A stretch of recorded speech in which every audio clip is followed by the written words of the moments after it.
Hey, it's Sarah from Living Hope, where there's always hope with God. Have you ever planted anything? Maybe a garden or a tree or a bush? I bet you have, right? Well, I recently planted what I was hoping would be a privacy bush, something between me and my neighbor that was going to be maybe 6-7 feet tall, right? I planted, I'm all happy about it. I give it an automatic waterer. I think everything's going to be fine. Go on a little vacation, come back, and I'm so excited to see what happened to my privacy bush. Is it growing? Is it happening? And it had died. And I had my dad with me at the time, and he's looking and he says, "You didn't have enough water to it." And I was like, "Dad, it was on an automatic timer. Like, it should have been fine." He goes, "If you had enough water, you would have had weeds." And it got me thinking about Satan.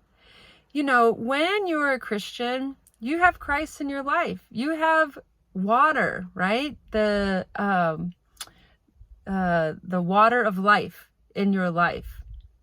But when you have Christ in your life, you also have Satan sneaking around, looking at what you're doing and not liking it because it's not focused on him.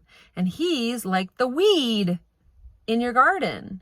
And we get those weeds in us when we serve the Lord, right? We might be going out to do a really great thing, but before we get there, we're fighting with somebody, or we get caught in traffic, or we lock our keys in the car, or you might be having someone over to the house to serve them, but then before they come, like the propane runs out, or something happens with the water line. I mean, it's just the list is endless, right? We have weeds in our lives. We have friction in our life that comes from Satan when we serve the Lord.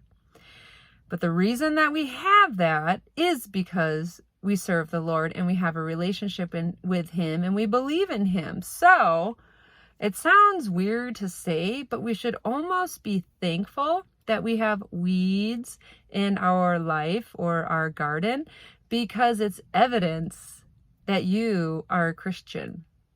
So unfortunately, the two kind of go hand in hand, but however, we know that all we have to do is just pluck those weeds and throw them away. They have no meaning for us. They cannot damage us. They cannot slow us down.